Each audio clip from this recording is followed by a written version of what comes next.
Trucker Dump for February 28th, 2016, episode 120, Truckers and Exercise. Uh-oh. Welcome to Trucker Dump, where you'll get one driver's insights and sometimes humorous views of truck driving and the trucking industry, and pretty much anything else he feels like dumping on you. This podcast is brought to you by AboutTruckDriving.com. Resources to help you understand the world of truck driving through the use of stories and a pathetic attempt at humor. Hello, everyone. Todd McCann here. Man, I am squeezing this one out at the last second. It's kind of been my personal goal to get one of these podcasts out per month. And, well, it's the 27th of February, and I may or may not have it out by the 28th. Anyway, stupid short month. I'm sitting in Rapid City, South Dakota right now. It's freezing outside, so you're welcome. I'm freezing myself so I can have the truck off. Hey, I got not a lot, but I got some feedback on the winter driving show that we did with Kevin, and sounds like the feedback was pretty good. You guys are pretty happy with it, and you like the interview style, so probably be doing some more of that stuff in the future if I can find some decent people to interview. All right. Okay, what else we got going here? Let's see. You know what?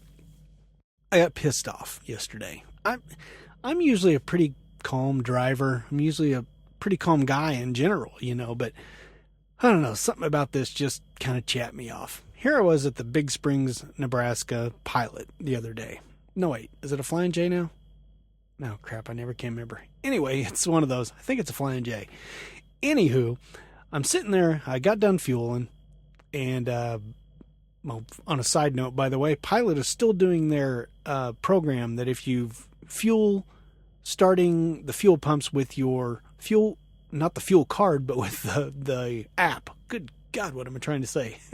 With the app, you will get an extra 100 points on your card each time you fuel. And I thought that thing ended in December. I don't know why I thought that, but it's still going. So, and I am happy to report that it does work more often than it used to. It still fails way more than it should. But, for an extra 100 points, that's $1 per fuel. So, I suffer through it. If it doesn't work, then I just use the cards. No big deal. Anyway, here I am sitting at the Pilot, Flying J, whatever the heck it's called. And if any of you drivers are familiar, that's kind of a bad setup anyway. You're trying to get out of the fuel bays and you kind of have to cut across traffic real quick. You have to cut across the entrance to get the exit.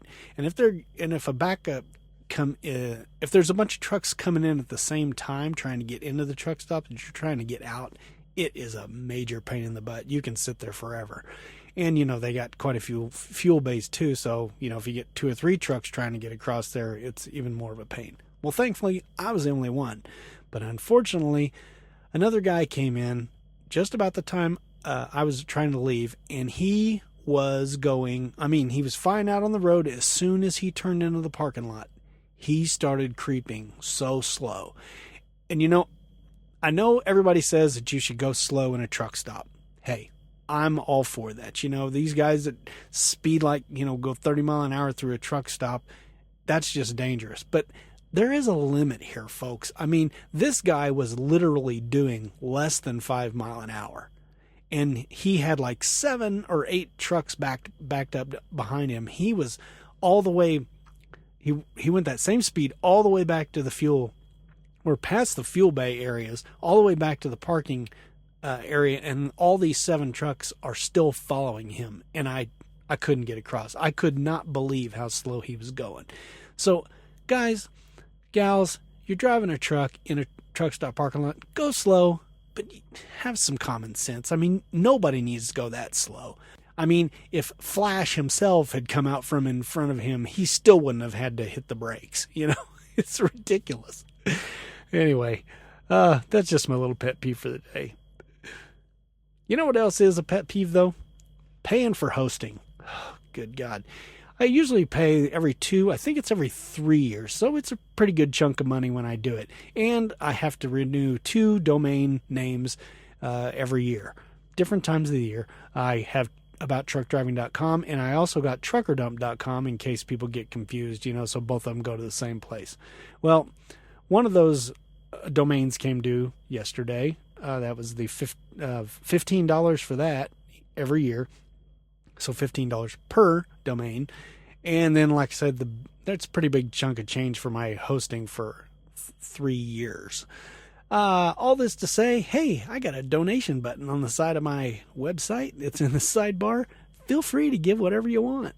And if you want to get something for your bang, some bang for your buck, just buy my book on Amazon or Smashwords or iBooks, wherever you want to buy it. Just look for Trucking Life. Buy it. You get a free 9 and how long is it? 9.25 hours audiobook. There's a link in that text that you can just download that. Give you 9.5 hours or 9.25 hours of free stuff to listen to while you're going down the road. Well, I guess it's not free if you're actually paying for it, but you get the gist. Anyway, any donations or book sales or whatever would be appreciated. I'm not going to cancel the podcast, by the way, if I don't get it. I'm still paying for it no matter what, but it would be nice to have some help. All right, let's get some of this social stuff out of the way. I usually save this stuff for the end, but I'm going to go ahead and hit a little bit of it up front. For one, Twitter. For all of you who stick to the end, you always know I say on Twitter, I'm at Todd McCann. That's 2 D's, 2 C's, and 2 N's. Man, isn't that clever? Anyway, we also have our Slack groups. First, we have our iTrucker Slack group. You can, if you're a trucker who likes Apple stuff, get a hold of us. You can get an invite by sending an email to itruckers@icloud.com. And I've also started a Trucker Dump Slack group. We've got 17 members in there so far. Just a few of the, a lot of the guys came over from the iTrucker Slack group, so that was nice of them. By the way, we keep all of our tech talk in the other groups, so you don't have to listen to us go on and, gush on and on about our beloved Apple products. So you're safe to come into the Trucker Dump group. Anyway, some of the new members we got is Krys. He goes by the name Gravy. I love that name. Mr. Steve, of course, is in there. He was the first one over there, I think. Brian, the smart-ass Aussie. I may have added an extra word in there. And last time I think I mentioned Pumpkins Fan, who is a Smashing Pumpkins fan. That's his username in there. But I got his real name wrong. I mistakenly think I called him Nick, but that is actually Andrew. He is a non-trucker, but he just likes the trucking industry and just kind of wants to follow along, enjoys the podcast. So I appreciate anybody coming. You can get into that Slack group by contacting me at truckerdump@gmail.com. And when you write either one of these, please specify which group you want to get in. We've had some confusion. One guy actually sent something to iTruckers, but he wanted to be in the Trucker Dump group, so he actually got in the right group by accident, but it was a complete fluke. So please specify which group you'd like to be a part of. What else we got? Well, hey, a couple of self-promotion things. I got listed in a couple of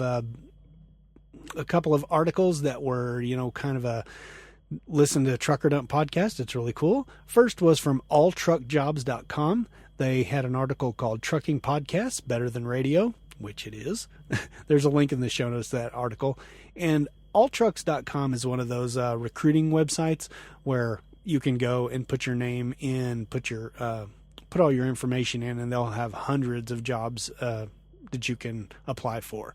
And they'll match you up with your requirements or with your experience and all that good kind of stuff and give you some recommendations. And so if you're in the market for a new job, go over and check out alltruckjobs.com.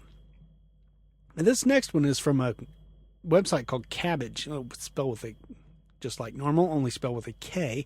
I don't exactly know what they do, but they wrote a podcast. They wrote an article called Best Trucking Podcast to Follow, and Trucker Dump was part of that too.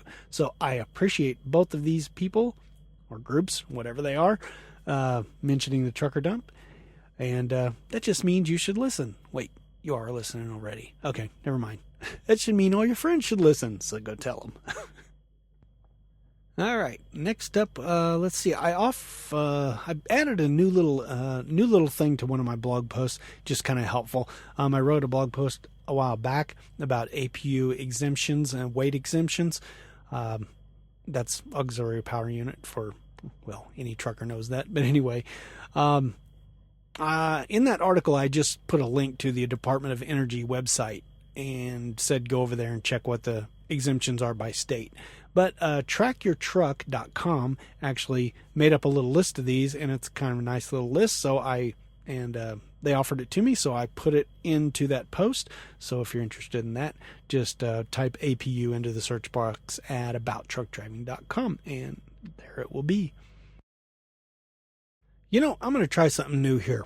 I get a lot of requests for like people who want to do guest blog posts for me, and when they send me the article or whatever, it's really short. It's like 300 words or 400 words. Now I know that's what this industry standard for bloggers says, make it about a 300 word post and that'll get you the most hits. Well, that's all fine and dandy, but a 300 word podcast would be awful. So, I can't really dedicate a whole podcast to it. So what I've decided to do is take some of these. Before, I've always just rejected them and say, sorry, I can't use anything that short or whatever. But now, as long as they're willing to record the podcast version of it, an audio version, I think I'm just going to start including these as kind of like an extra little segment in the podcast. So I got one of those for you today. And it is called Producing a Confident Truck Driver with a Driving Simulator. This is a guest post by Randy Byers. He's the executive director of the Shelley Truck Driving School in Pennsylvania. There'll be a link to the school in the show notes. For decades, generations of truck driving students have learned how to drive behind the wheel of a commercial truck. While this has been the standard method of training millions of truck drivers, it can be risky to put inexperienced students in the cab of a truck and on our nation's roads. Fortunately, there is another way. Driving simulators are appearing at truck driving schools across the country. At first glance, they might look like a video game you would find in an arcade, but these simulators are becoming an increasingly powerful tool to developing commercial truck drivers in the 21st century. With a truck driving simulator, students learn the basics of commercial driving in a safe, simulated environment. It is here that they can practice shifting gears, braking, and navigating the controls of a truck. By logging hours in a simulator, a student can gain confidence and comfort behind the wheel before they ever go out on the road. From an instructor's perspective, a simulator allows for greater instruction and improvements before sitting in a real truck. Plus, a simulator saves wear and tear on the school's fleet from students who are not yet comfortable operating a truck transmission. When a student finally gets in the cab of a truck, he or she is often more comfortable and relaxed as they drive. Since they are already familiar shifting and operating a truck, they can focus more of their attention on their surroundings. This makes them less anxious, more relaxed, and more receptive for instruction. After graduation and receiving their CDL, a student that trained with a simulator often has a head start on learning when compared to similar students. In our competitive field, this experience could mean getting hired at your preferred company, and it also allows companies to find the best drivers for their fleet. Simulators also help existing drivers gain confidence and experience. After a driver has an accident or an incident, a company might want the driver to undergo remedial training or support before they get back on the road. A truck driving simulator can help these drivers by emulating specific situations that you can't reproduce in the real world. By mastering the simulator, the driver can gain the confidence they need before returning to the job. If you are a student looking for a CDL certification, consider a truck driving school that leverages the benefits of a truck driving simulator. And if you are a school or a transportation company, learn how a simulator can help your current and future drivers become well-rounded and comfortable behind the wheel. Okay, thanks for that. Again, this article was written by Randy Byers. It was recorded by him also. He's of the Shelley Truck Driving School. Here's a little ditty about them. Shelley Truck Driving School in York, Pennsylvania is training the next generation of truck drivers. Using state-of-the-art truck simulators, hands-on instruction, and over 160 hours of training, our students are prepared to start their career as a PennDOT certified CDL driver. Tuition reduction and job placement available. Visit our website to apply for our truck driving school. Link in the show notes to their website. Now, I'm not a big promoter of things like, I don't know this particular truck driving school, so it's hard for me to put my name behind it or anything, say podcast, Trucker Dump Podcast promotes this company. I don't know anything about them, but I did read about their school a bit, and it's not just simulators. I know simulators are kind of iffy right now. A lot of guys don't know whether to trust them or not. They're clearly not a way to completely train a truck driver. But you might want to go over to their website. Or my website is abouttruckdriving.com, and just type in simulator and you'll see it there. There is a video of Randy talking about this process and how the simulator helps, and it really does seem kind of helpful for certain situations. For instance, they mention that, if a driver gets into trouble or something like that, or is having trouble with a certain aspect of driving, they can use the simulator, because you can't simulate like a car darting across in front of you or something like that. You don't want to simulate that out on the open road, but you can do it pretty easily in a video simulator. So things like that. They talk about it in the video or in the article itself, how it really reduces wear and tear on the trucks, because everybody knows, brand new drivers struggle with grinding gears. Heck, I still grind gears every now and then, But anyway, I did think this was kind of cool because I honestly don't think I could have gotten behind this at all. I probably would have rejected it had it been one of those 2-week driving schools. Now, like I've said before, I know there's lots of drivers out there who went through a 2-week school who are just fine now. That's all fine and dandy, but I just kind of think, I don't know, something in me tells me that a longer school is better. And this Shelley truck driving school is actually 4 weeks long. Mine was 6 weeks, which I think may be a bit long, but 4 weeks seems about right. So anyway, if you're in the York, Pennsylvania area and you're looking to get into trucking, hey, check them out. Anyway, appreciate them writing this article for me, and appreciate Randy doing the audio. Every once in a while, I just like to comment on something that I read or something that I heard about in the industry, in the trucking industry. And I got a couple of articles from the truckersreport.com. The first is called Watchdog Group Get Uber Self-Driving Trucks Off the Road. And this is about the autonomous trucks that Otto, O-T-E-T-O, Otto got bought out by Uber, which pretty much everybody knows who Uber is by now. And they've done some kind of shady things over the years, and nobody really trusts them. And so the state of California is having a cow about Otto operating their trucks, their automated autonomous trucks in California. They say it's illegal, even though some other states are doing it. And this just goes to show, I don't really care about this because I don't care about California at all, but it just goes to show that the public in general has no faith in trucking or the trucking industry. And the last thing, as bad as I hate truckers, I think the last thing they want to see is a truck moving down the road without a driver behind the wheel. I can't imagine anything more scary for a general motorist. But, so many people are saying, autonomous trucks are going to be here in 2 years. I just don't see that happening because I just don't know how we're going to get past this public perception of truckers in the trucking industry in general. They already think we're so unsafe, even though we're not. They'll never believe it. And I don't think it's going to help any when they actually see a truck rolling down the road without somebody behind the wheel. Anyway, I just thought that was an interesting article. Another article I saw over on truckersreport.com is called Judge Increases Walmart Driver Payout to Over $60 Million. Now, I'll just give you the short of it here. Everybody knows that Walmart drivers are paid pretty much the best in the industry when it comes to being a company driver. I mean, those guys even get paid to sleep, to be in their sleeper bunk and sleep. They get something. And that's very rare in the trucking industry. But I guess it's not good enough for them. I guess it's not good enough for these guys that they can make $80,000 a year, and if they've been there a long time, they can make $100,000 a year when the rest of us are making, new drivers making 40 or 45, and then a good experienced driver's making 55 to 65, somewhere around there. Oh, that's not good enough. Their 80 isn't good enough, I guess. They're complaining that they didn't get paid for all of their load and unload time and fueling and all the things that they do that aren't actually driving and mileage pay.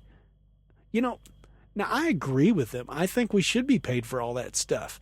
But the fact of the matter is that Walmart drivers are the ones that are complaining about it and getting paid extra for it. That doesn't seem fair at all. I've worked the majority of my life without any detention pay. I've worked in this industry almost 20 years, and, or is it over 20 years? I think it's over 20 years now. Anyway, I've just never gotten any detention pay up until like 2 years ago. And now I start getting like $12 an hour for detention pay. But I still don't get paid for fueling and, all that kind of stuff. But I don't know. I just found it weird. People are never, ever satisfied. Most of us would kill to work for Walmart. They are super picky about a lot of things. But I think a lot of us would accept that to be home as much as Walmart drivers are and to get paid as much as Walmart drivers do. And I imagine their benefits are freaking unbelievable. But, whatever. They get paid. We don't. That's the way life works. Doesn't it suck? All right, a couple of uplifting things here maybe that will help us out. Let's before we get to the blog post, let's have a couple of happy things. First off, I bet you never thought I would associate the word happy with personal injury lawyers. Well, here's the thing. Honestly, most of the time these lawyers are not the friends of truckers. And I don't know that these people are, but this group called Craig, Kelly, and Faultless, LLC, they are trying to raise awareness about the benefits of truckers and how cars need to be aware of what our situations and how they need to stay safe around us. And I just thought that was really cool of them, considering, like I say, they're personal injury lawyers, and that usually doesn't give a good light for truckers, but they're actually trying to help us. So there's a link in the show notes to that. Their website is ckflaw.com. So you can just check out the link in the show notes and you can go over there. It's not that big of a deal. It's just kind of cool. They got some industry experts to kind of weigh in on it, and they're just put out a website trying to raise awareness to the general public that, hey, truckers aren't the bad guys, which is kind of cool. And lastly, this makes my heart very, very happy. A lot of times out here on the road, I feel, I don't know. I just feel like I'm not helping anyone. I know I deliver loads to people. College students can't live without ramen noodles. I deliver ramen noodles. They get to eat. But, sometimes I just get something that just really makes me happy inside, makes me feel like I'm doing something good. Well, this is something you guys should check out because it's really cool. It's an app for Android and iOS called Bespecular. That's BESPECULAR. It's from Bespecular Limited, Ltd. Now, I heard about this on the NosillaCast podcast, which is hosted over at podfeet.com. It's a really cool podcast. I enjoy it. It's mostly Mac stuff, but it's got just a lot. It's a tech-bent show. Anyway, this app is for the blind or limited sighting people. And I have full sight. Why would I want this? Well, here's the thing. What this app does is a blind person or limited sight can use this app to take a picture of something and then send it out over the internet, over this app, and have people actually answer questions about the picture. So, for instance, like a common scenario would be, somebody puts up you see a picture of a jug of milk, and then you hit the listen button, and somebody says, hey, can you tell me what the expiration date is on this milk? I can't tell. Obviously, they can't tell. They're blind. But it's really easy for me to look on my phone and say, hey, that expired a week ago. You probably shouldn't drink that. And it's just kind of a fun interaction, and it feels like you're being helpful. I remember one lady asked me, she didn't ask me specifically. She just puts it out onto the app, and then we answer. Whoever gets to it first answers it, and she just wanted to know if her vegetables are green. Things like that, you just take advantage, knowing, with your sight. You think, pull some lettuce out of the, out of the fridge, you have no idea what it looks like. If you're blind, you don't know if it's good or bad. Maybe the smell, like in the case of milk, maybe that would give it away. But, you're not going to be able to tell with lettuce, or something like that. But, I've had that. I've had people take a picture of a person and say, hey, can you describe this person? That one's a little harder, because it's a person. You don't want to say, this woman is butt ugly or something like that. You have to be judicious about that. And if you get one of these that you just don't want to respond to, you can pass on it, but we'll get some, that have they'll have a snapshot and they'll say, what is this a picture of?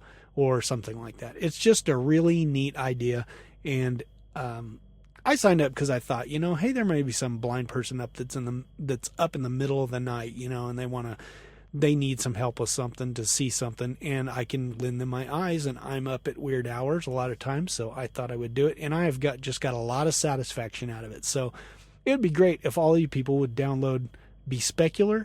That is a free app, and sign up, and it's just really cool. It'll make you feel all warm and fuzzy inside.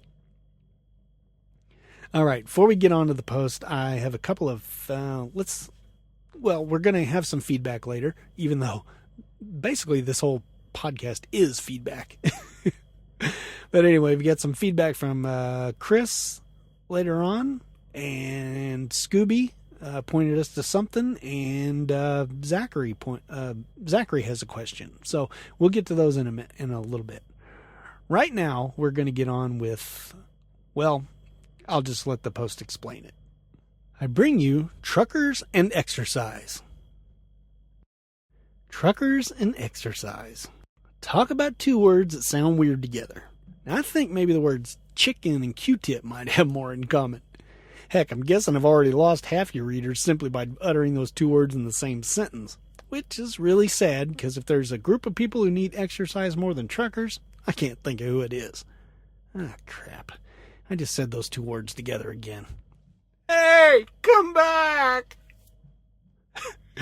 For those of you who follow the Trucker Dump podcast, or the blog, or my Twitter feed, which is @ToddMcCann, that's 2 D's, 2 C's, and 2 N's, you'll know I try to keep in the best shape that I can. Now, I admit I suck at it, though, primarily because the frequency of my workouts are nearly as consistent as a narcoleptic drum major. So although I'm about ready to embark on an epic podcast about truckers and exercise, please know that I'm not a trained fitness expert, nor am I a doctor. So be forewarned and think about what you're doing before you start on any kind of exercise program. And obviously, the worse shape you're in, the more careful you should be. Sorry, no way to make a disclaimer fun. Wow, that almost sounded like I was going to convince even one trucker to start exercising. Okay, here's what prompted this podcast. I got a question about truckers and exercise from listener Jeremy back in July of 2016. And record turnaround time, for me anyway, I'm finally answering him 7 months later.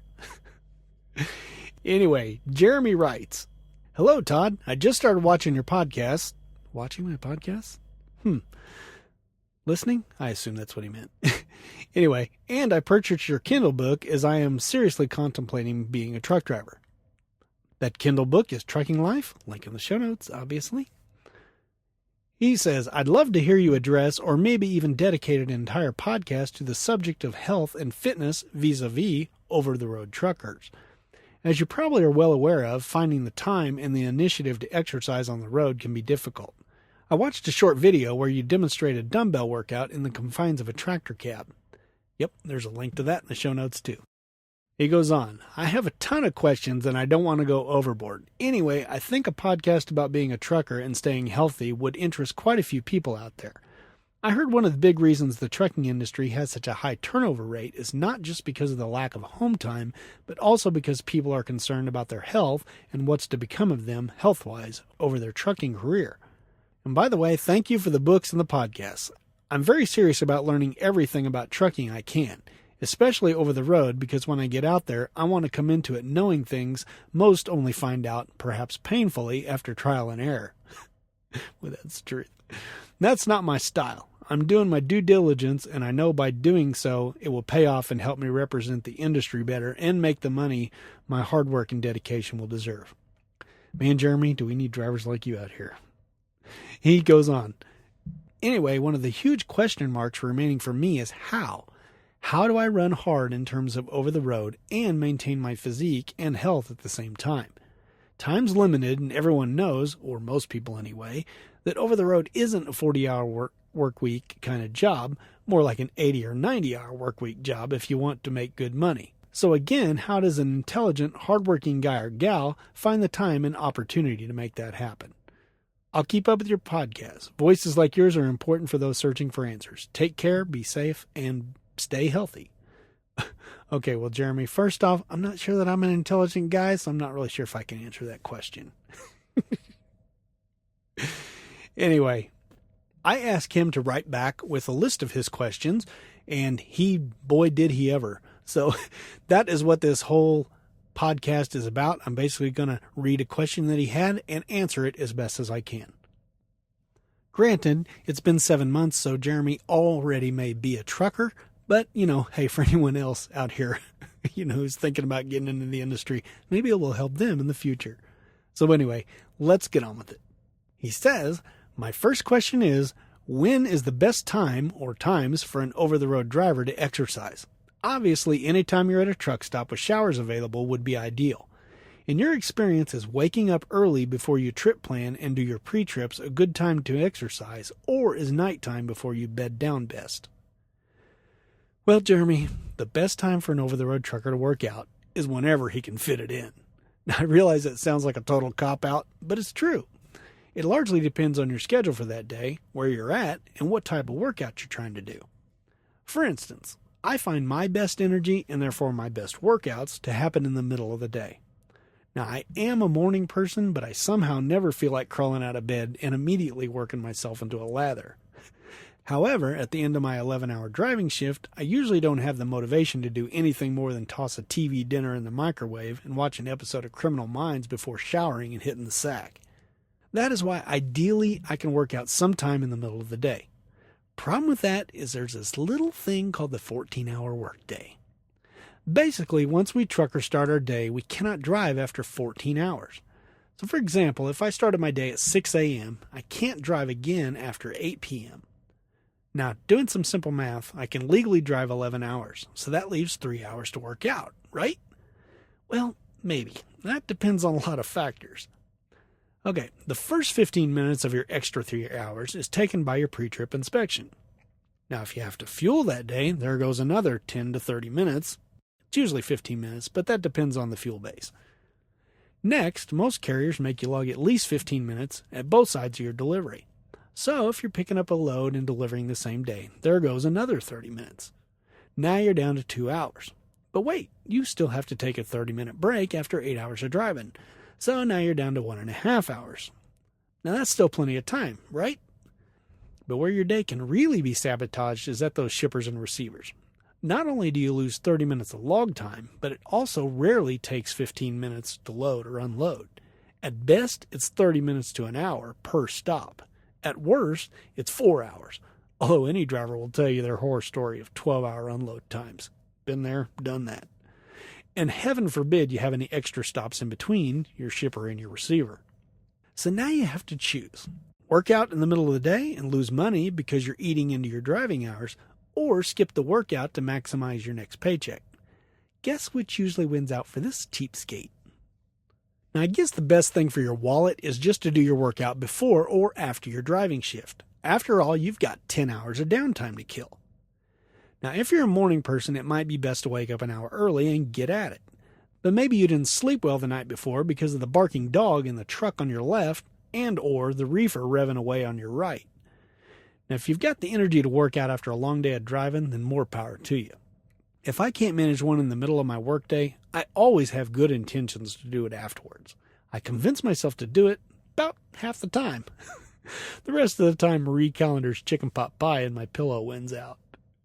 His next question: how about getting in micro workouts when your trailer is getting loaded or unloaded? Okay, earlier I mentioned the type of workout and where you're at matters too. Now, I prefer to work out in the shower rooms where it's nice and air-conditioned. I'm also guaranteed a hot shower right afterwards. Obviously, I can't do that while loading at a customer. nor do I have the desire to lay down or do push-ups in a filthy parking lot. Sure, instead of my normal HIIT workout, that's high-intensity interval training, so HIIT, I could do something like my in-cab dumbbell workout that you mentioned earlier, but I often don't. That's because I really don't like to sleep in nasty sheets from going to bed sweaty. Now, if I'm delayed at my loading or unloading point so long that I'm starting to think that I'm going to have time to squeeze in a workout, then that means I'm most likely going to want to make the most of my driving shift when I finally break free. That could mean I spend the night at a rest area or at my delivery point to make the most of my hours. No showers at either of those places. So basically, here's the deal. If I'm not 100% sure I'm going to get a shower before bedtime, I skip my workout. Now, I'm sure many of you wouldn't be such pansies about this, but that's just how I roll. Now, this is where it all comes down to willpower. I've had drivers email and tweet me saying my working out is an inspiration to them. Don't. Just don't. I'm truly not deserving of it. I'm more motivated than most drivers, but there are far better role models out there. For example, I once saw a driver exercising beside his truck like he was competing in a Crossfit contest. He was going all out. All the drivers at our company terminal were watching him, and some of them were trying to talk to him while he was clearly focused on his workout. For the record, this is why I hate exercising where people can see me. When I was in my jump rope phase, I always went behind the truck so people weren't gawking at me. And it's also why I figured out a way to lift weights inside my cab with the curtains shut. Well, that and air conditioning. But every time I tried to do it beside my truck, some fat trucker would walk up and start talking to me about how he should start working out. Well, dude, get out of my face and go do it. Jeez. Anyway, when this driver finally finished, I found out he was an ex-Marine that stubbornly refused to let his body go. He was sweating like a preacher with Tourette's syndrome, so I asked about his workout. He said he did a HIIT workout occasionally to keep his heart rate up, but he preferred running. He said he'd take off running any time his shipper told him he had 30 minutes to an hour to wait.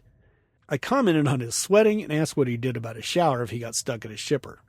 Now that's when I saw real motivation and willpower.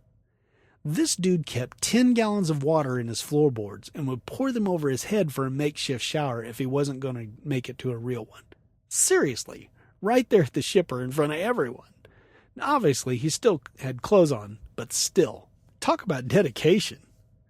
So, if you truly want to work out, you can do it when you're loading or unloading, before your day starts, when it ends, or anytime you can muster up the energy. Mustering up the energy is the hard part. One more thing to keep in mind is a trucker's wonky schedule. If you're running hard, an over-the-road driver will likely have varying work hours. Are you a morning person? Well, sometimes the trucker's morning starts at 7 a.m. Sometimes it's 7 p.m. Morning is whenever you come off a 10-hour break, so your circadian rhythm is likely going to mess with you, especially for new truckers still getting used to the crazy hours. Next question. Have you ever had a gym membership with one of the large national 24-hour fitness chains? If so, how did that work? I've seen several rookie videos of new drivers that have the idea that they would plan their trips around 24-hour gyms in order to get in an hour workout every day. That struck me as unrealistic and naive on their part. Am I wrong? Well, Jeremy, you nailed this one like a Gabby Douglas dismount. No, I've never had a gym membership of any kind, but unrealistic and naive is exactly right. I guess these newbies think they're going to have more control over their schedules and routes than they actually will. As a company driver, you're basically at the whim of your employer. They tell you where to go to pick up and deliver, and many of them even determine the route you take and the places you fuel. Now, it is true that a driver can usually decide where to stop for the night. But honestly, you've got a better chance of accidentally swallowing a bowling ball than being close to a 24-hour fitness club on a regular basis. Now, TA, that's Travel Centers of America, and Petro are trying to change this with their StayFit program, links in the show notes, which has, and I quote, workout options including free indoor fitness rooms, outdoor exercise areas, walking and running trails, maps available at each location, basketball hoops, beanbag toss, and horseshoe pits at many of our locations network-wide. End quote. Now, if you look at the map I've included in the blog post, link in the show notes, it looks like you'll have no problem finding one of these locations every night, but that would be a rookie assumption. You're just going to have to trust me here. Now, if someone hearing this is actually getting to one of these StayFit locations every night, please email me at truckerdump@gmail.com. I'd be interested to hear how you're pulling it off.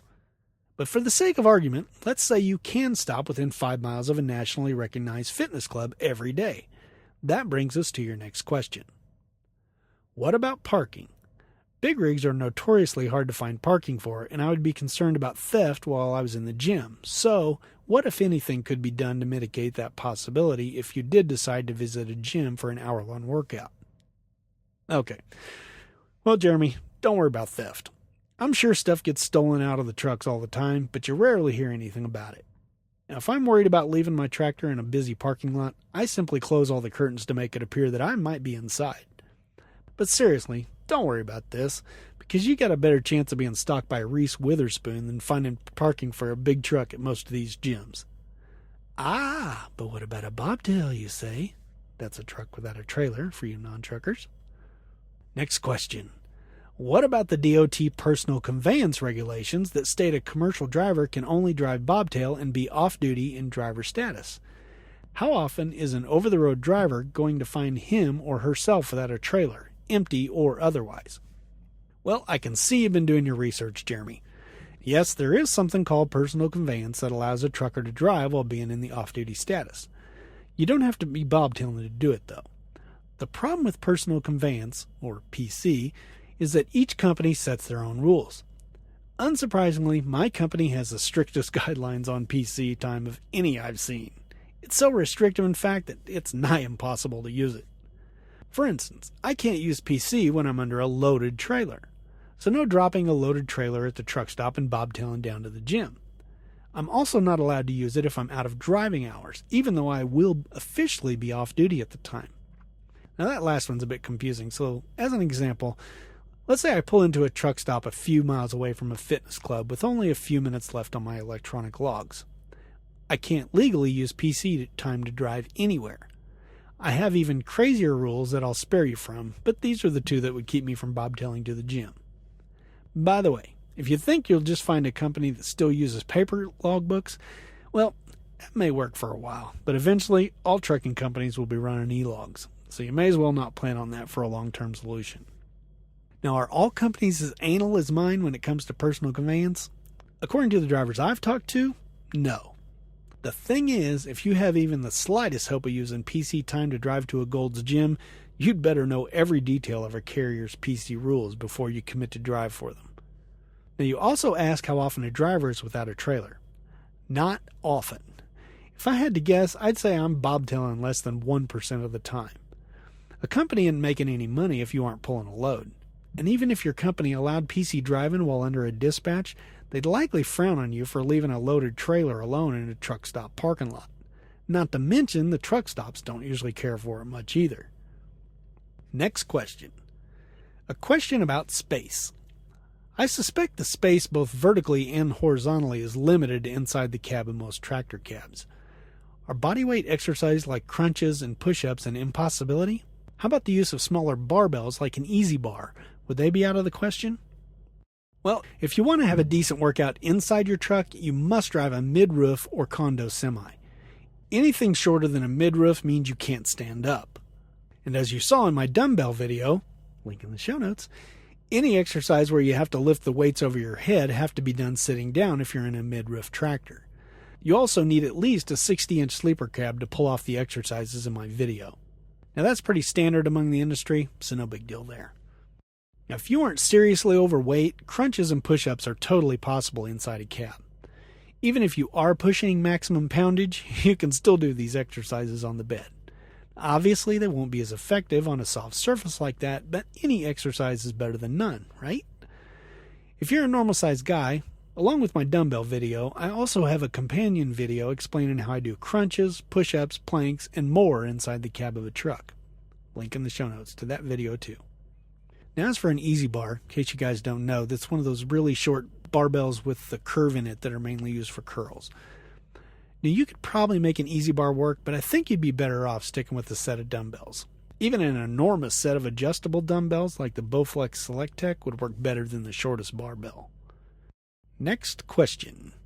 Equipment. Off the top of my head, I was thinking an adjustable dumbbell set would be perfect. A jumping rope for outside, perhaps a thick rubber mat to lay on the urine-soaked truck stop concrete would be a good thing. Yeah, I think. Shadow boxing resistance bands, mini stair stepper for cardio, a weight vest for jogging might be great too. Well, as I just mentioned, Jeremy, an adjustable dumbbell set would be ideal. But I started with 20-pounders and worked my way up to 25 and then 30-pounders. Probably not the most economical way to do it, but it worked for me.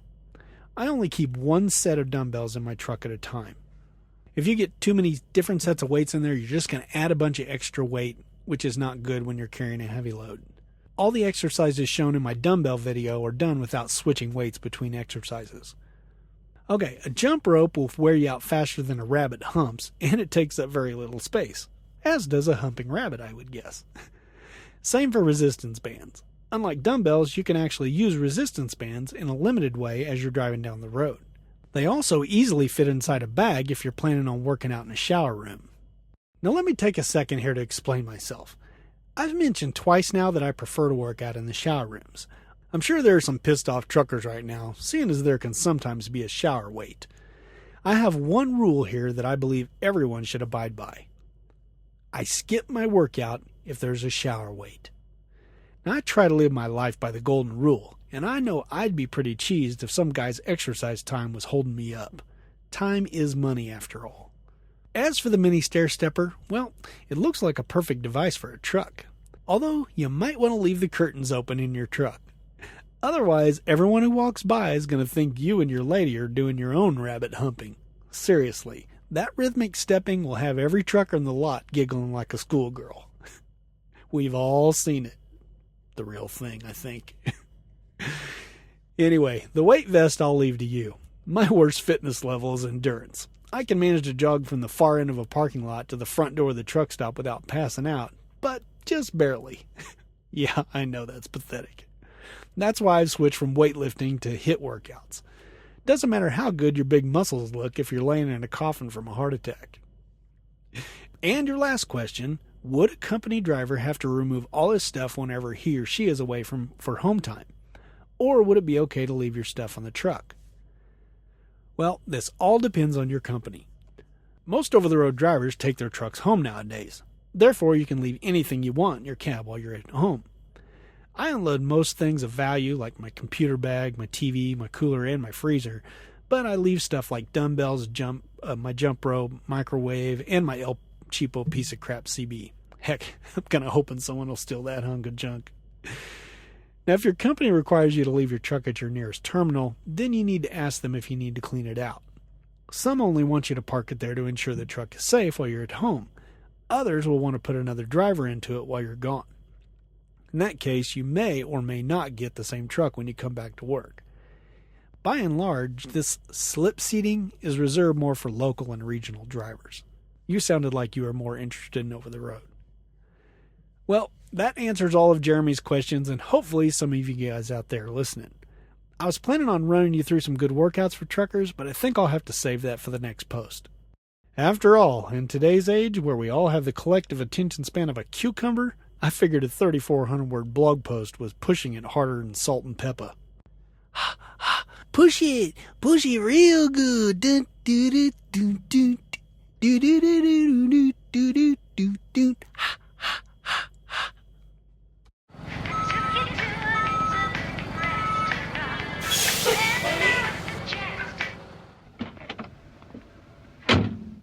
Hey, yo, bud, where do you want this load of feedback? All right, punks, let's get on with some feedback. First, we're going to hear from Krys. She writes, "Hi, I'm reading your first book right now, and I love it. But the link for your second book sends me to a coming soon page. How soon? Can't wait to read it. My husband's in his second week of truck driving school, and I'll be joining him on the road as a rider.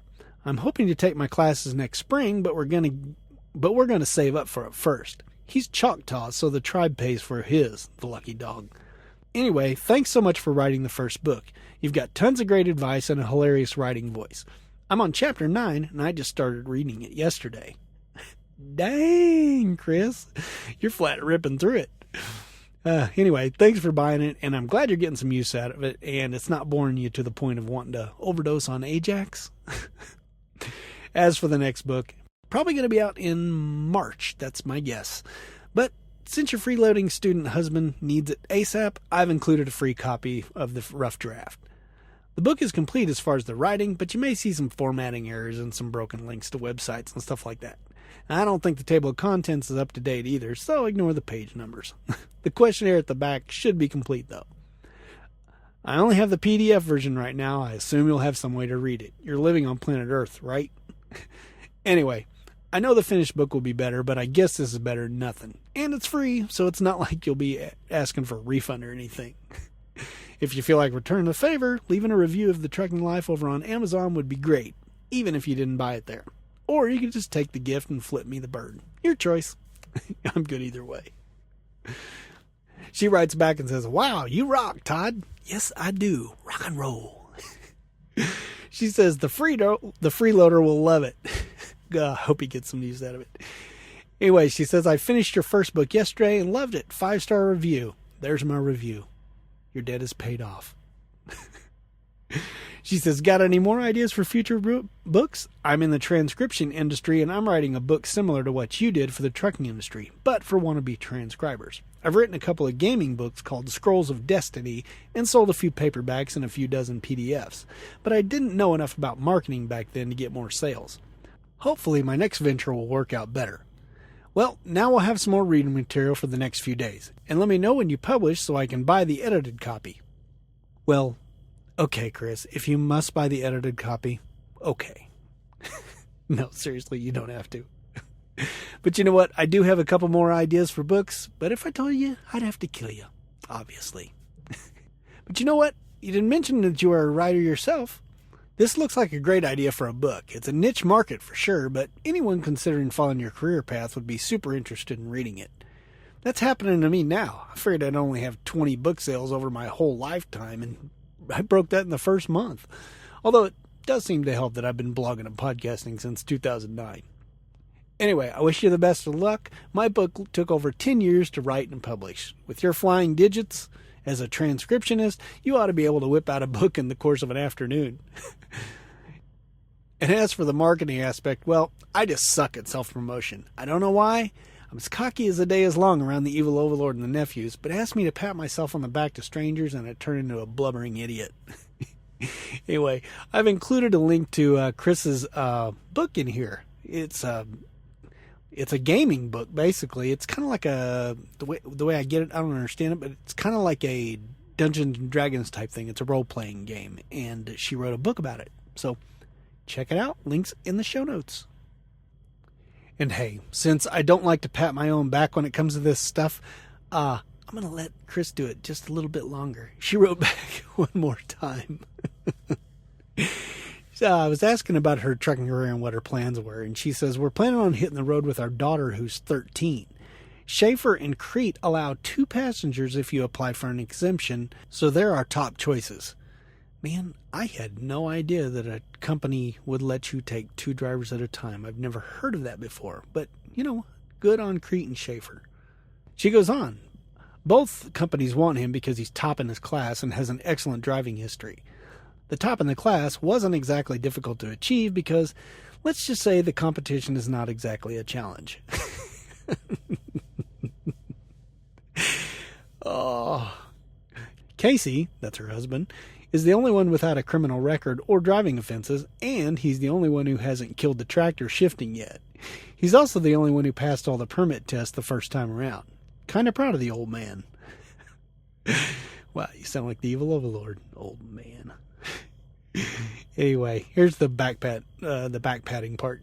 She says, I had asked her about the book because I'm always curious how people find the book because I'm, like I said, I suck at self-promotion, so I'd just like to know how people found out about it. And she writes, "I found your book on Amazon looking for books on truck driving. Yours had good reviews, was lengthy and in depth.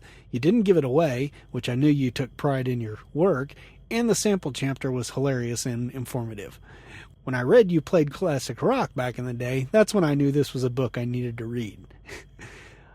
I've subscribed to your blog and plan on listening to the podcast soon. I've already read quite a few of your articles." Krys, I'm glad you mentioned the price because that was a point of contention for me. I was really unsure how much to make this book. It's the exact same thing as what you said. If you're giving it away, it's probably not worth anything, and if you aren't giving it away, then is it too much? How do you know? And I just got to thinking, hey, this is a career that probably people are reading who aren't making a lot of money, and they might be able to make more money in trucking. So if that's the case, surely they'll fork over $8.99 for a book. So now for my second book, I just have to figure out what it's worth. It's called How to Find a Great Truck Driving Job, and people will be able to use it over and over and over again with every new job search. So yeah, I'm debating on what to price that. Probably around the same price, maybe a little less. Not quite sure yet. But anyway, just had a really fun conversation with Krys here. It's always fun to help new truckers out, people who are getting into the industry. And it was neat to find out about the transcription industry, which she is in. I wanted to know what kind of transcription she did and stuff. And I was like, hey, do you do that closed captioning stuff? And she was like, oh, no, that's... You got to go. She goes, I only type 95 words per minute. Most people speak about 150 words per minute, so she wasn't quite fast enough. And I thought, oh my God, only 95 words per minute. I think maybe when I was in high school at my fastest, I was typing at like 45 words a minute. Now I think I probably type about 35 or 40, I can't imagine typing 95, man. I could fly. Actually, I don't think I could because my brain doesn't work that fast. So anyway, this was a good conversation with her. Krys, be sure to let me know if you're listening to the podcast yet when your book publishes, and I will be glad to give it a shout out here. So let's move on. Scoobie is a friend of mine on Twitter. His handle is Scoobie, just like, Shaggy and Scooby.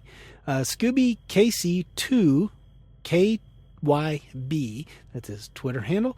He pointed me at a funny video he found by Brad James. He's a trucker. It's called, the video is called Detention.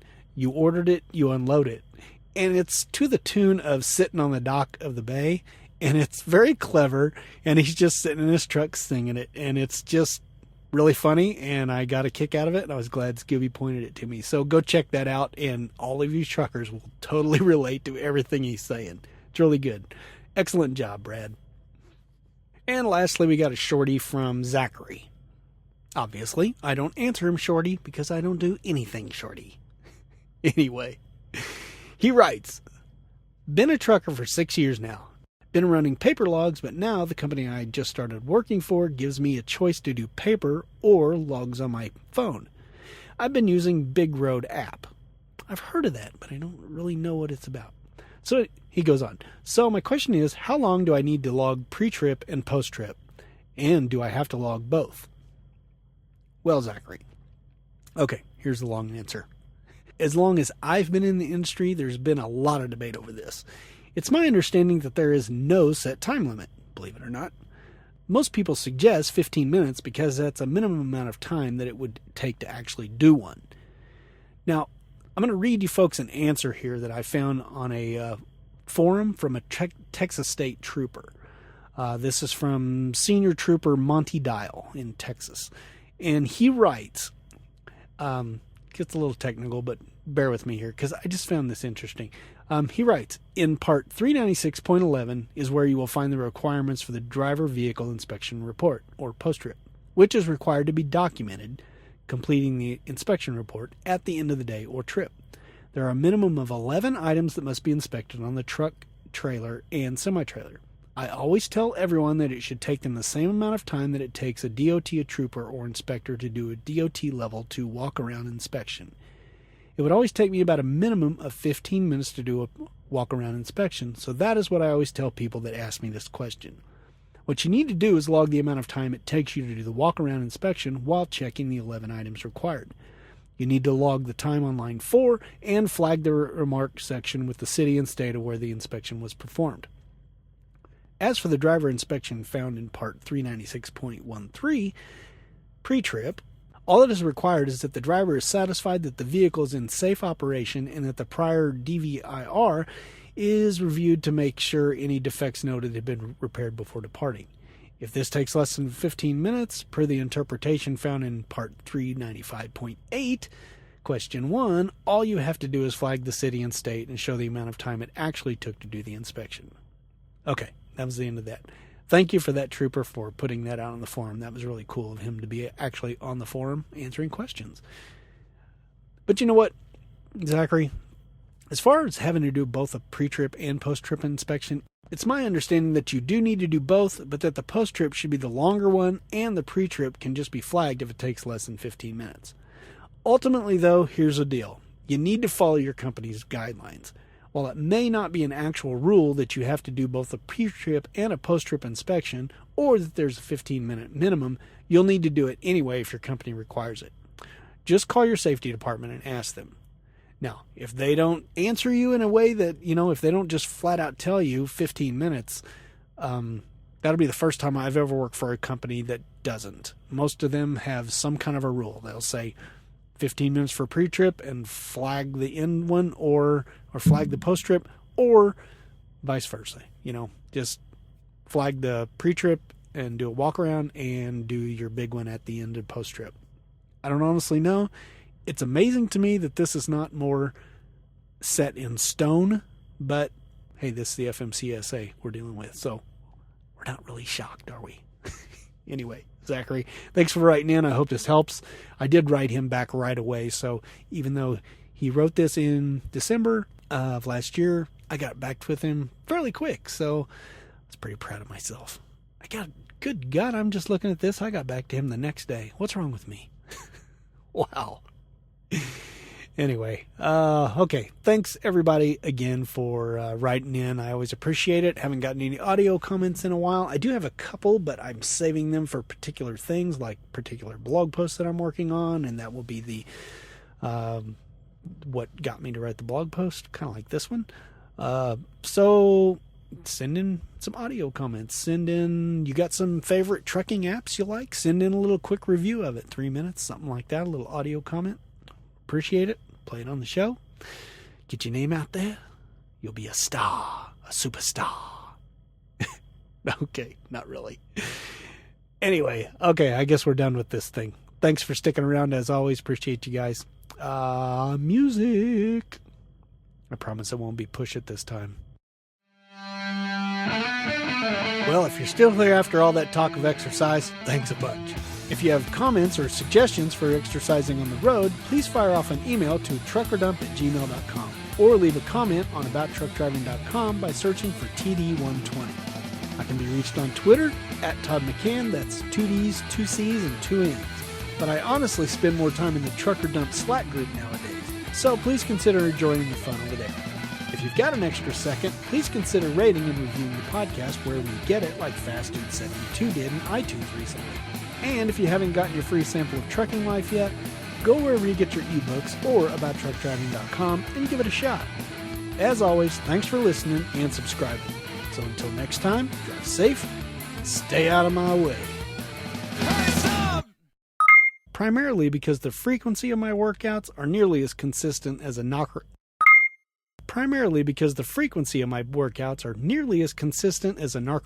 drug. But I honestly spend more time in the trucker dump.